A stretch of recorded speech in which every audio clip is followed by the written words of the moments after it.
Iklim keberagamaan di Indonesia semakin miris. Umat Islam terutama tengah bergelut dengan ketidakdewasaan dalam berpolitik. Agama menjadi senjata mengelabui umat. Ulama menjadi komunitas mengais suara mereka. Tidak hanya berkuasa membentuk ulama, para politikus kini bahkan telah berani memakai baju ulama.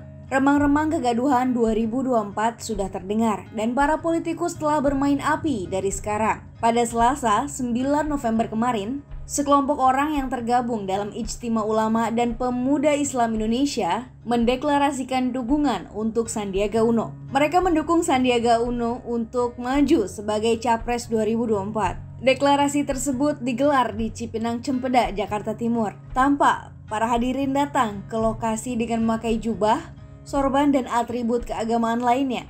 Kemudian bersama-sama berdeklarasi. Kami rasa Sandi merupakan calon pemimpin ke depan. Mudah-mudahan ini menjadi awal dalam menentukan masa depan bangsa Indonesia ke depannya, ujar salah satu deklarator, Dede Rubai, dilansir dari Tempo. Deklarator lain, Mas Riikoni, mengatakan, kita sudah bahas parameter yang kita gunakan.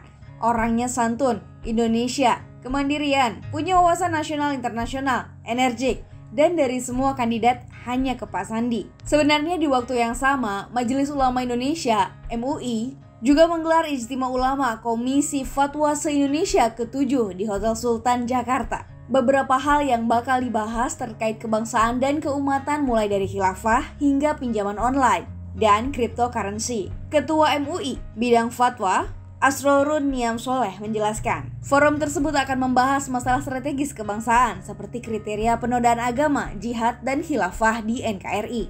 Jadi ada 2 ijtima ulama dalam 3 hari terakhir ini. Yang satu bahas fikih kebangsaan, yang satu lagi bahas politik 2024. Yang satu dari lembaga resmi dan yang lainnya dari segerombolan politikus berjubah yang mengatasnamakan ulama. Kontras, ini jelas membuat umat Islam bingung dan kesal. Bingung mana yang harus mereka teladani jika ulama sudah dijadikan komunitas politik. Dan kesal karena para politikus tersebut menyalahgunakan label ulama untuk kepentingannya sendiri. Jadi kita harus bagaimana? Kita harus konsisten untuk mengawal khitah ulama sebagai teladan umat. Adalah miris jika otoritas Islam dimanipulasi untuk kepentingan pragmatis. Dampak buruknya adalah orang susah untuk percaya kepada ulama hanya karena segelintir dari mereka mengotorinya. Sikap kita harus tegak lurus. Ulama bertugas mengawal kepentingan umat dalam beragama. Kemaslahatan umat tergantung bagaimana ulama menuntun ke arah yang hak, kebenaran. Tidak semua orang bersarung, berjubah, berurban itu ulama.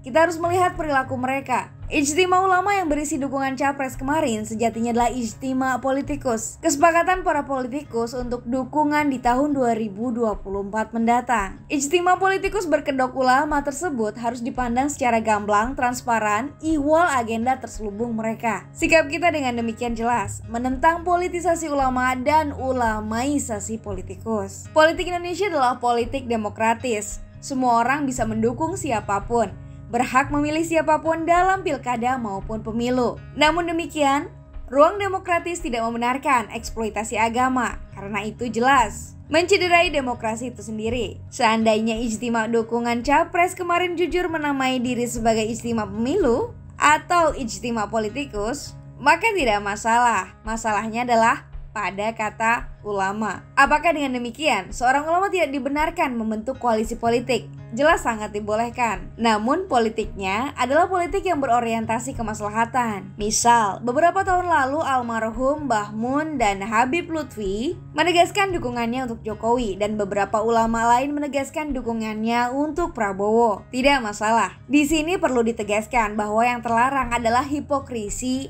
alias kemunafikan dalam berpolitik. Jadi jelas masalahnya di sini. Ijtima kemarin adalah ijtima politikus. Tepatnya, ijtima politikus yang memakai baju dan label ulama. Selanjutnya, sikap kita terserah diri masing-masing. Mau ikut mendukung Sandiaga Uno atau tidak, kita punya hak demokratis. Tetapi menyadarkan pendapat tersebut sebagai hasil kesepakatan ulama adalah fitnah belaka. Tidak benar, tidak boleh diikuti. Ulama adalah derajat yang tinggi dan mulia. Sementara itu, yang hadir dalam ijtima politikus kemarin adalah para kacung-kacung politik yang menjual agamanya untuk pemilu yang sebenarnya masih sangat lama, 3 tahun mendatang. Pertanyaan reflektif kita adalah, kalau 3 tahun sebelum Pilpres mereka sudah berani mempermainkan label ulama, apalagi pada tahun 2024 mendatang, tidak terbayangkan.